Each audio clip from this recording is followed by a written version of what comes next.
అందరికీ నమస్కారం.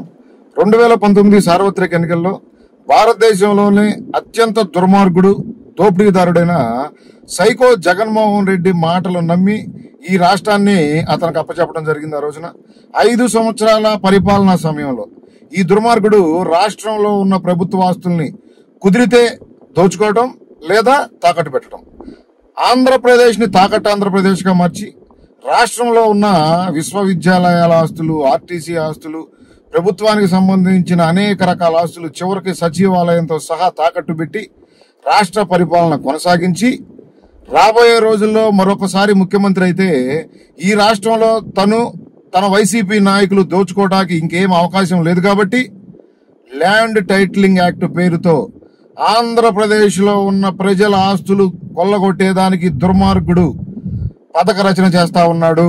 ఆంధ్రప్రదేశ్ ప్రజలు అప్రమత్తంగా ఉండాలి. ఈ దుర్మార్గుడు తీసుకొస్తున్న చట్టం ద్వారా రేపొద్దున మన ఇళ్లపై, మన భూమిపై మనం హక్కు కోల్పోబోతా ఉన్నాం. ఈ దుర్మార్గుడు చట్టం తీసుకొచ్చి ఏదైనా ఇక్కడ అవకతవకలు జరిగితే మనం కోర్టుకు వెళ్లలేని విధంగా చట్టాన్ని తయారు చేసి ఆ ల్యాండ్ టైటిలింగ్ ఆఫీసర్స్ ను కూడా వాళ్ళ పార్టీకి సంబంధించిన వాళ్ళని పెట్టుకోవడానికి ప్రిపేర్ అయ్యి ఈ రోజు ఆంధ్రప్రదేశ్ ప్రజల్ని నమ్మించి మరొకసారి మోసం చేసేదానికి దుర్మార్గుడు ఓటు అడుగుతా ఉన్నాడు. ఈ సైకో జగన్మోహన్ రెడ్డిని సూటిగా ప్రశ్నిస్తా ఉన్నాను. మీ నాన్న ముఖ్యమంత్రిగా ఉన్న సమయంలో, నువ్వు ముఖ్యమంత్రిగా ఉన్న సమయంలో రాష్ట్రాన్ని దోచేసి లక్షల కోట్ల రూపాయలు సంపాదించి వేల ఎకరాలు భూమి దోచుకున్నావు కదా. ఆ భూమిని ఆంధ్రప్రదేశ్ రాష్ట్రంలో ఉన్న ప్రజలకి పంచి ఆ పాస్ పుస్తకాలపై నీ బొమ్మ వేసుకో. అంతేగాని రాష్ట్రంలో ఉన్న ప్రజలు వాళ్ళ తాతలు, తండ్రులు, ముత్తాతల నుంచి వచ్చిన భూమి మీద నీ హక్కేంటి? వాటిపై నీ ఫోటో ఏంటి? ఆ పాస్ పుస్తకాల మీద రాజముద్ర ఉంది, నీ ఫోటో ఏమైనా రాజముద్ర? అంటే రాబోయే రోజుల్లో నువ్వు ఇంకొకసారి ముఖ్యమంత్రి అయితే ఈ రాష్ట్రాన్ని ఏ విధంగా దోచుకోబోతున్నావు అనే దానికి ఒక జీవోనే ల్యాండ్ టైటిలింగ్ యాక్ట్. ఆంధ్రప్రదేశ్ ప్రజలారా అప్రమత్తంగా ఉండండి.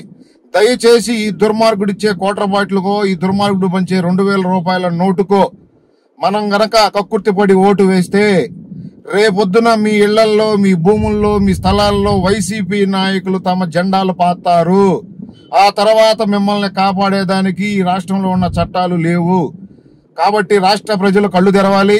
ఈ దుర్మార్గుడిపై పోరాటం చేస్తూ ఈ దుర్మార్గుడు తీసుకొచ్చిన చట్టాన్ని ప్రజలకు తెలియజేసి చైతన్యవంతం పరుస్తున్న నారా చంద్రబాబు నాయుడు గారిపై, నారా లోకేష్ గారిపై సిఐడి కేసులు, ఎన్ని కేసులైనా ఎదుర్కొంటాం. ఈ రాష్ట్ర ప్రజల కోసం మా పోరాటం ఆగదు.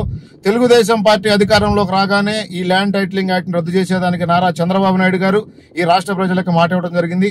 కాబట్టి ఈ రాష్ట్రాన్ని కాపాడగల శక్తి ఉన్న, రేపు అభివృద్ధి చేయగల ధైర్యం ఉన్న, మనందరి సంక్షేమాన్ని తన 2 కళ్లతో చూసి ఈ రాష్ట్రాన్ని కాపాడగల శక్తి ఉన్న ఏకైక నాయకుడు నారా చంద్రబాబు నాయుడు గారు మాత్రమే.